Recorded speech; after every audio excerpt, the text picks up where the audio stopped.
कहीं पर बोल रहे हैं कि 98% तक सीआईएससी ने अपने कॉपी को चेक करवा ली। कुछ लोग कह रहे हैं कि अभी 95 से 96% तक कॉपी चेकिंग कंप्लीट हुए हैं। लेकिन इन सब में एक बात जो कॉमन आई, जहां जहां से मैंने डेटा कलेक्शन करने की कोशिश की, कि कॉपी चेकिंग के बाद डिफरेंट एग्जामिनेशन सेंटर जैसे कानपुर हो गया, रायबरेली हो गया, उन्नाव हो गया, मेरठ हो गया, फिर एनसीआर रीजन हो गए, या फिर आप लखनऊ रीजन में भी चले आए। इसके बाद मैंने अपने सोर्सेज से जो कोलकाता से प्राप्त करने की कोशिश की कि आखिर डेटा क्या है। फिर उधर पंजाब रीजन में आपको बहुत कम ऐसे सोर्स मिलते हैं। तो बताया यही गया है कि इस बार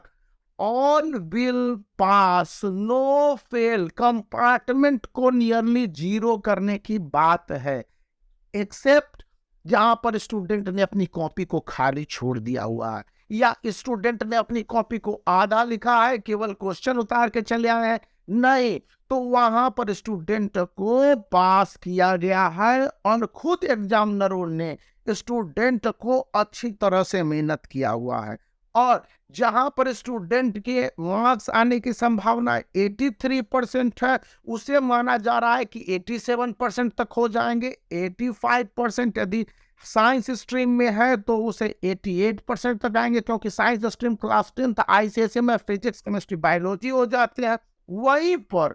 जो आपके हिस्ट्री, सिविक्स और ज्योग्राफी का 2024 का ये बुक है, जिसको आप परचेज कर सकते हैं, लिंक इस वीडियो के डिस्क्रिप्शन में है। इनमें सिलेबस के साथ सैंपल पेपर 2024-25 वो आपको दे दिए गए हैं।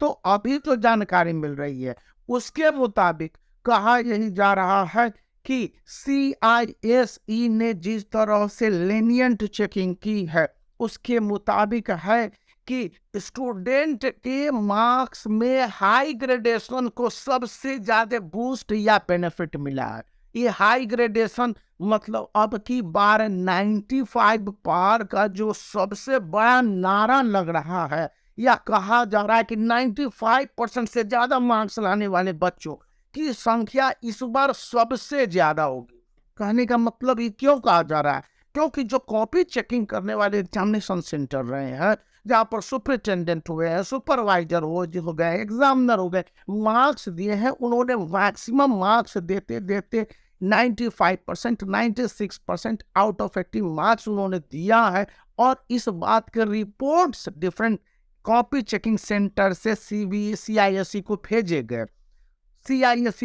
गए, और वही रिपोर्ट बताते हैं कि इस बार इतने ज्यादा मार्क्स खुल के दिए गए हैं कि 95% वाले स्टूडेंट करीब करीब class 10th and class 12th जोड़ लीजिए दोनों, तो 50,000 के ऊपर हो जाएंगे। अब इसका क्या मतलब होता है कि आउट जो भी उनके प्रैक्टिकल प्रोजेक्ट है और रिटन सब्जेक्टिव एग्जामिनेशन है, जिसमें सब्जेक्टिव और ऑब्जेक्टिव दोनों है, उन दोनों को मिला के अगर सम टोटल किया जाए तो परसेंटेज थोड़े से डिफरेंट होते नजर आएंगे, क्योंकि प्रैक्टिकल प्रोजेक्ट के मार्क्स तो स्कूल रिकमेंड करते हैं, और वो कितने करते हैं ये स्कूल और स्टूडेंट के अपने वाइबिलिटी और उनके जो रिलेशन है उस पर निर्भर करते हैं। लेकिन सेकंड पॉइंट आ रही है कि स्कूल में जो प्री बोर्ड पर मार्क्स प्राप्त हुए होंगे, उससे स्टूडेंट के मार्क्स करीब करीब मिनिमम 2% और मैक्सिमम 32% तक बढ़ते हुए लास्ट फेज में देखे जा रहे हैं। और यह ट्रेंड सिर्फ नॉर्थ इंडिया की मैं बात नहीं कर रहा हूँ, आप media report times of India को निकाल के देख लीजिए या इंडियन एक्सप्रेस को देख लीजिए, तो पता चलेगा कि पूरी तरह से उधर भी केरल जैसे स्टेट में आपके ये मार्क्स के इंक्रीजमेंट 15 से 78% तक के जो डिफरेंस आए हैं, और स्टूडेंट के मार्क्स में बढ़ोतरी ऑन एन एवरेज 7 to 9% है। चूंकि साउथ इंडिया में सबसे ज्यादा मार्क्स पहले ही उठते रहे हैं, तो वहां पर प्री बोर्ड से बोर्ड में ज्यादा का मार्क्स का डिफरेंस नहीं होता। लेकिन जो मेन प्ले या गेम है ये नॉर्थ इंडिया में, जहां पर कि आपके मार्क्स 2% से लेकर 32% तक बढ़ने की बातें इन रिपोर्ट्स में कही गई हैं। और सारे एग्जामिनर कह ले, आप किसी भी एग्जामिनर को देख लीजिए जो वीडियो आपको बता रहे हैं कि इस बार 90% से ऊपर मार्क्स लाने वाले आईएएस 2023 के लगभग सभी स्ट्रीम, पीसीएम, पीसीबी और अकाउंटेंसी कॉमर्स के स्टूडेंट के लिए इकोनॉमिक्स में इस तरह से जो कॉपी की चेकिंग और वहाँ पर भी मार्क्स बेनिफिट मिले हैं, उसका फायदा हुआ है कि 3 to 4% 4 का मार्क्स बेनिफिट है, परसेंट नहीं है। तो उस कंडीशन में स्टूडेंट को सबसे ज़्यादा अचीवमेंट मिला है और यह अचीवमेंट रिजल्ट के रूप में झलकना ही झलकना है। तो जो जानकारी मिली थी और जो ये सारे कैलकुलेशन आए थे मैंने आपके साथ शेयर की, तो इस वीडियो को आप लाइक कर सकते हैं, चैनल को दोस्तों से शेयर करना और सब्सक्राइब करना याद रखिए।